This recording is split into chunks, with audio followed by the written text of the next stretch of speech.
the world we live in. I don't need women covering themselves. Well, very few people would want to go back to. No, I don't want to either. I like America. Chris, let me ask you whether you think the Democrats or the Republicans speak best to men right now. I'd probably say the Republicans. I really can't answer it because I don't pay attention. None of them affect me.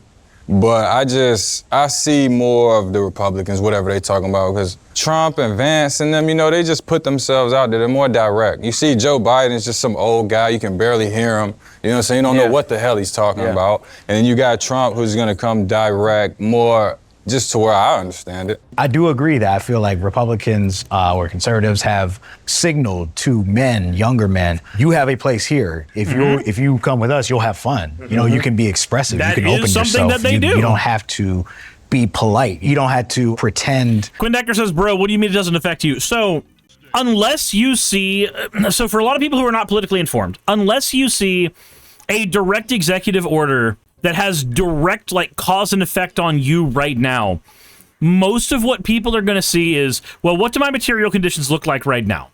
Okay, well, who's in power right now? Can I articulate how that person in power is hurting me? And if I can't, can somebody else articulate it instead? Now, there's no shortage of people who are going to say, well, you're not making enough money and it's Joe Biden's fault. There's no shortage of that. But largely, when somebody is disenfranchised politically, they're either going to go, the party in power is the problem without expounding on it, or they're going to go, it didn't matter who was in power, fuck me.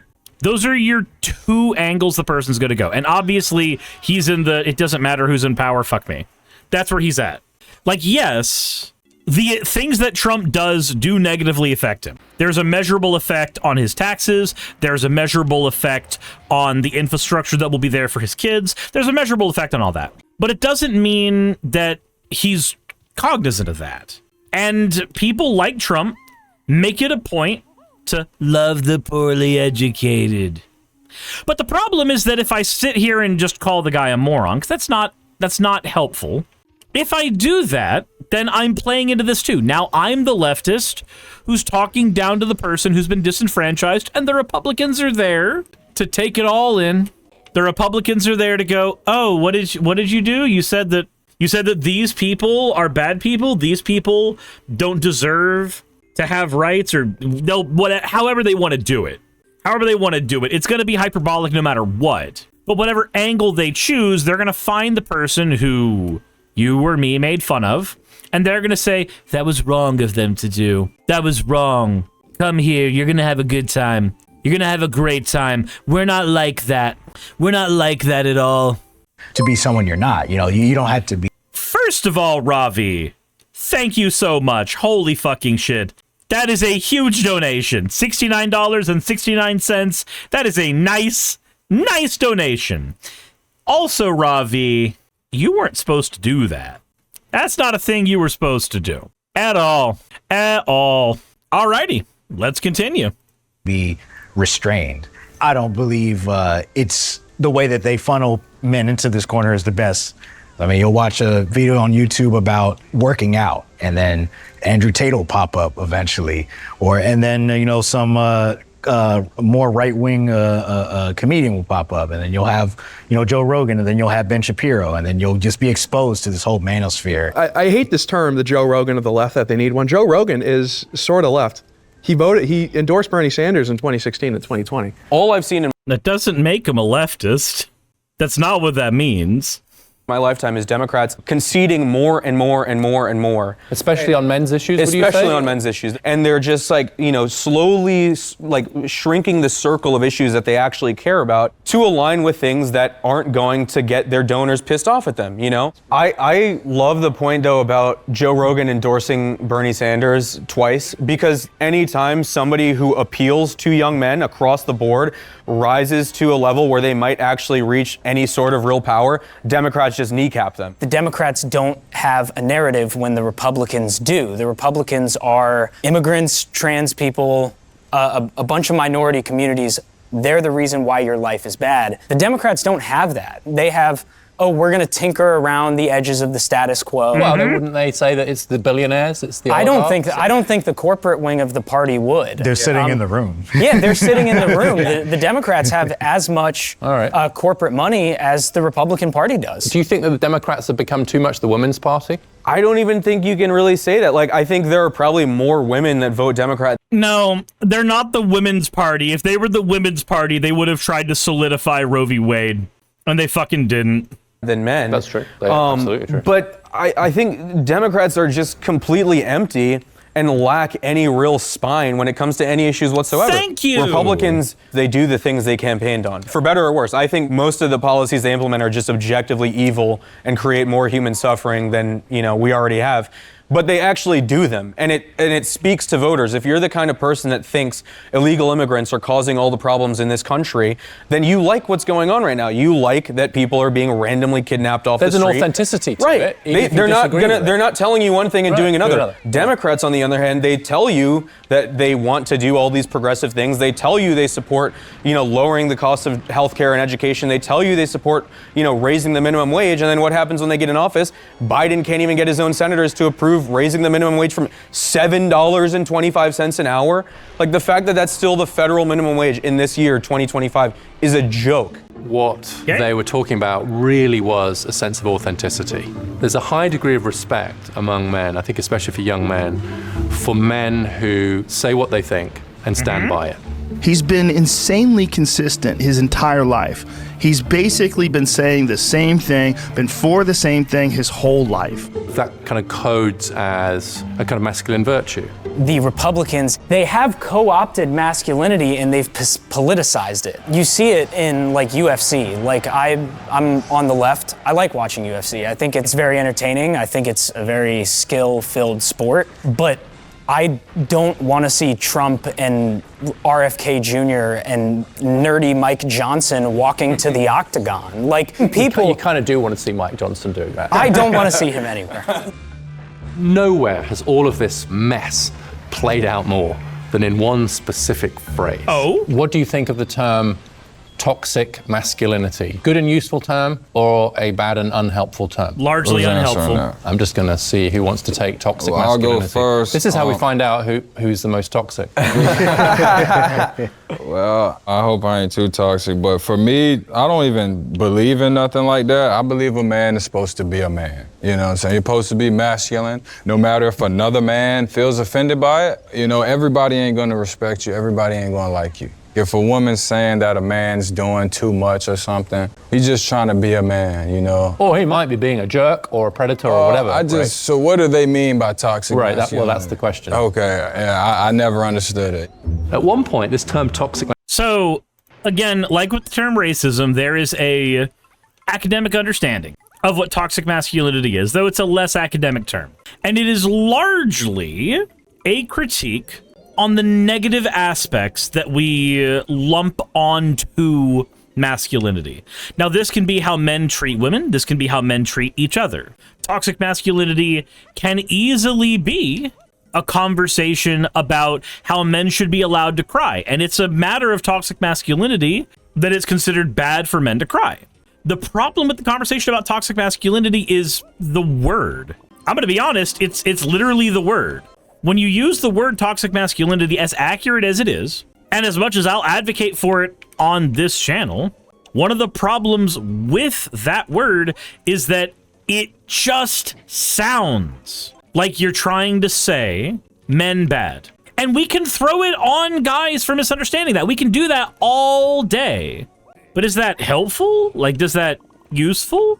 I think the more useful thing to do, the more effective thing to do, is if you want to use a term like that and somebody tries fighting you on it, you need to first go, well, hold on, let's make sure we're talking about the same thing. What does that word mean to you? Oftentimes you'll find that it doesn't mean the same thing to people. It really doesn't. People are going to think that, well, men should be men, and that's what it means. That's not what toxic masculinity isn't saying men can't be masculine. It's not saying men can't be who they are. It's about what our ideas of masculinity are and how they are flawed and harmful. And how do we create a version of masculinity that is good and not harmful to the men who wish to participate with it? masculinity had a very narrow and concrete, quite academic definition. And it wasn't actually created by kind of liberal academic elites. It came from a group of men, specifically men driven by a kind of spiritual movement in the 80s and 90s that was a response to feminism in many ways. Until around 2015, the phrase warranted just a few footnotes, really, in academic journals. But with the rise of Donald Trump and the Me Too movement, progressives brought this term toxic masculinity into everyday use. Suddenly it was everywhere, thousands of mentions, impossible to ignore. But the term's very rarely defined, and it now seems to refer to any male behavior that the user of the term disapproves of, from the tragic to the trivial. Toxic masculinity has been blamed, among other things, for mass shootings, gang violence, rape, online trolling, climate change, the financial crisis, Brexit, the election of Donald Trump, even an unwillingness to wear a mask during the COVID-19 pandemic. Vaguely speaking, it's overused. I mean, they said the term boys will be boys is offensive now in the same sort of way. And it's like, you know, guys want to drink and punch each other. I don't get how that's toxic. I mean, I can sort of get the idea of, you know, when Prohibition was coming to America, the idea is that the man makes the money, and instead of spending on his family, he spends it on whiskey. You're like, oh, and then he beats his wife. Like, yeah, I guess that's being toxically masculine, but I don't think that a wholesale exists anymore. I just think it's a term, to put down men who want to be men. Yeah, okay. Again, I think this guy just watches right-wing influencers. Again, this is a problem with how we use this statement. We have to be way more careful with our language than I think most people are comfortable with. Because when you're told to be careful with your language and how you communicate ideas, most people, especially if you're neurodivergent, because I get this shit all the time for myself, where I'll go, well, why should I have to be more careful? Why the fuck should I have to do that? I don't owe that to you, but like that arrogance creates a problem. It's not an unearned arrogance. If you've spent the time studying something, you've earned the right to say that. But like if your job, and there it is, Lehigh says, no, we don't have to be careful with our language because that guy is never going to hear us anyway. So here's the thing. If that guy was largely influenced by the Ben Shapiros and Walshes of the world, then we know that he was influenced by rhetoric. And if we know that he was influenced by rhetoric, then we know that rhetoric works on him. Then wouldn't it behoove us to engage in better rhetoric? This is not absolving him of the responsibility for his bigoted beliefs, but doesn't it make sense that if rhetoric changed his mind one way, it can certainly work the other way? Lehigh says he's always going to hear right-wing grifters who will go out of their way to mischaracterize what we're saying. Right. So then how, just out of curiosity, how do we live in a world where there are people who used to be fans of Matt Walsh and Ben Shapiro who are now on the left? How is it possible? How is that possible? I would argue we've got plenty of people who heard better arguments from the left and then moved over here as a result. I can name a couple of YouTubers who are good at doing that. Two that come to mind immediately that also try to cater themselves for those audiences would be Vosh and the Soy Pill. One of those I consider a friend, the other one that I just do not know. I watch Soy Pill's content, I don't really watch Vosh's content anymore. Granted, if I want his opinion on something, I'll just fucking DM him. But I'd say that in terms of ability to just throw ideas out there for people to engage with, there's a pretty good handle. There's a pretty good handle on how to do that shit for some people. Leah says, estrogen in the water supply force-fed the entire world. Jesus Christ. And bear in mind, some of this is what happened with me. Like, I'm not speaking for anybody but myself when I say this, but I used to be very far right. I used to be transphobic. I used to be an Alex Jones fan. I wasn't as informed on politics as I should have been. And that ignorance and my arrogance combined were some of the reasons why I was where I was. But at the end of the day, the fact is, I am a product of recognizing that I did not need to be engaging the way I was with ideas, with politics, with media. It can happen. If the argument is ever going to be, this person will never hear me, then you've given up all control in that conversation. You've given up all control in that predicament to the right-wing grifters. You've given up all control to the Alex Joneses and the Walshes and the Shapiros and the Brett Coopers. You've granted them that. You've conceded y'all are more powerful than me. And you can have whoever you wish to convert to your perverse and evil ideology. I refuse. I absolutely 100% refuse to engage in that framing of my mind. I do not think most people are lost causes. I do not think that most people cannot be reached. Leah says, on a more serious note, NPR did a town hall debate a number of years ago about defund the police. They had people from a number of different positions, and one guy was taking the position that this meant just no police. And he stuck with that even when every other person said that it meant diverting funding for other purposes. Okay? Do lost cause people exist? Absolutely. Does that mean that we don't try? Fuck no. Because, Lehigh, what you're doing then, or Allie, what you're doing then is you're looking at a scenario where there is a person who could be reached. And you are saying, one time I saw a video where a guy could not be reached. That is going to inform all of my conversations from here on out. I think that that is unwise. I think that is largely defeatist. I think we can do better. I think we can be better.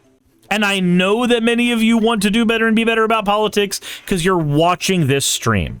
You've already taken a first step to trying to do something in these regards, and it's being informed. That is everybody's first step. Now, whether or not I'm the most informative person on these topics, jury's out on that.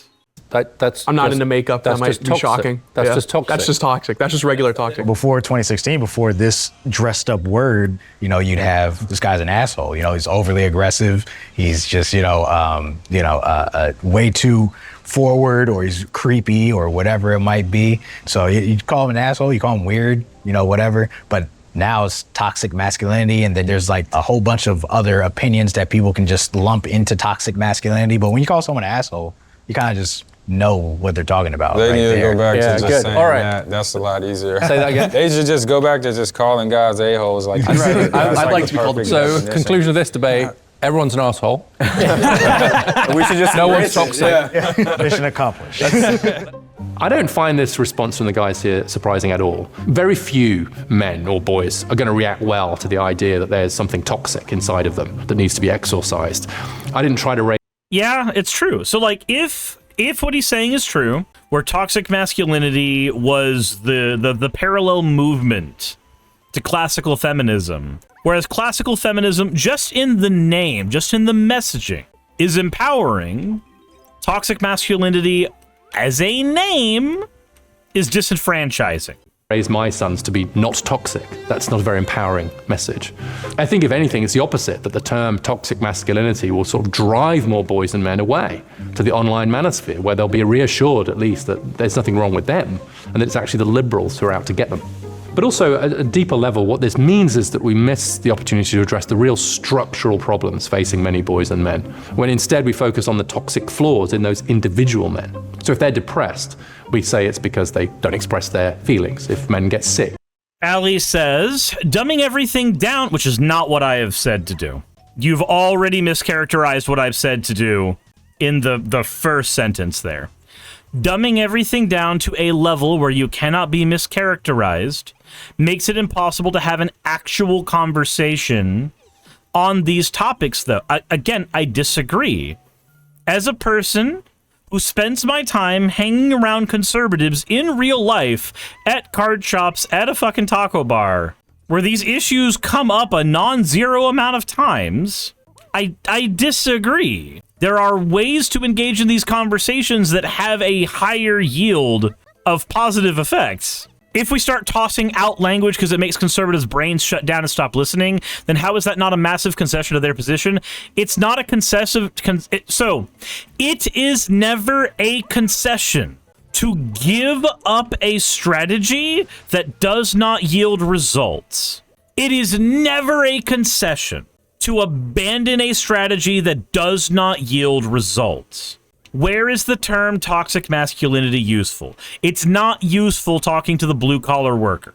It is useful in academic understandings of how we operate with one another. It is useful in back-to-back discussions about the term and how it should be used. Where it is not useful is in trying to convince conservatives of Jack. We do not abandon useful tools, but we do make sure that we do not use scissors where a hammer is applicable. And we do not use a hammer where an ice pick is applicable. We do not use the wrong tool merely because we like it. Said Suris, that's code switching, though. I don't know why I should care. You have to give me a reason why that is a good or a bad thing. There are times where certain rhetoric is going to work with certain people. And in times where that rhetoric will not work with certain people, then we abandon it. That feels like an uncontroversial position. It's because they won't go to the doctor. If they fail at school, it's because they don't try hard enough. And that's a very far cry from how the term was originally meant to be used. I think the term itself comes from a good intention, which is like, how can we create a healthier society for everyone involved? I think most of us would agree that there's a severe mental health problem in this country, and a lot of the time it manifests itself in men. 80% of suicide, right, the suicide rate, the rates of addiction, rates much higher among men. Much higher. I'd like to dig in a bit more on just how the mental health issues are kind of playing out differently for men and women. I mean, I shared some stats earlier around the much higher suicide rates among men. Actually, it's gone up most among young men. It's really men under 30 where we've seen the rise. The rise in drug poisoning deaths has been mostly men. Substance abuse is mostly men. Mm-hmm. And so it's not to say there aren't issues that go the other way, but I'd just like any more reflections that you've got on how you think the mental health stuff is playing out. We talked a bit about the lack of male psychologists and your counselor, so maybe we should start with you, Ed, and talk a bit about your own experience. Yeah, so I'm in recovery. I'm sober. I've been sober from primarily alcohol. Okay. For 2.5 years. Congratulations. Thank you. And it's a little tough being a 24-year-old in recovery, having the weird eyes and the weird questions. Well, I haven't had a drink for 5 years. It's not much easier in your 50s. Oh, congrats. Nice. Thank you. But no, it was just, I'd gone through personally a whole, string of personal losses, and unfortunately I turned to alcohol to cope with my issues mentally, emotionally, and physically. And Quinn Decker says, look, if I can convince a right-winger that gender was made up by big clothing companies to sell more clothes, then you can get through them with actual reason too. Agreed. But again, we don't abandon useful tools, but we do abandon tools that are failing us.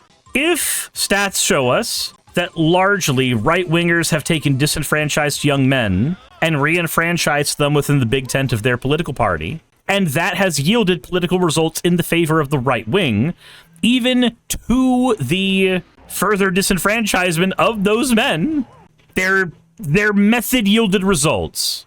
They spoke to men, toxic or otherwise, with language that was compelling to them and brought them further into the fold. And then they enjoyed results. That is a neutral observation of how the right wing operated in regards to men. I needed all the help I could get. I think that the whole area of mental health gets, if we're not careful, it gets coded as a bit female. Yeah. It's what women do. The websites look quite female. Boys don't cry, all that stuff, puff out your chest kind of shit. I don't know. Boys can't go to therapy. I think everybody in their life should go to therapy. They should try it once. Like Darren said, most of the medical fields are all women. Well, it's certainly shifting that way. And like psychology, therapy, social work, they're just becoming massively more female.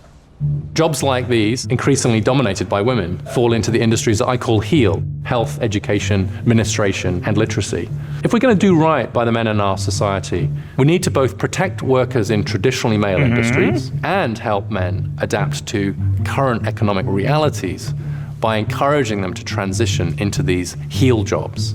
We know a lot about STEM initiatives for women, and they've helped massively. We've tripled the share of STEM workers who are women. But we now need the same type of mass effort for young men to encourage them into education and health. I'm very proud of the fact that my son is a 5th grade teacher.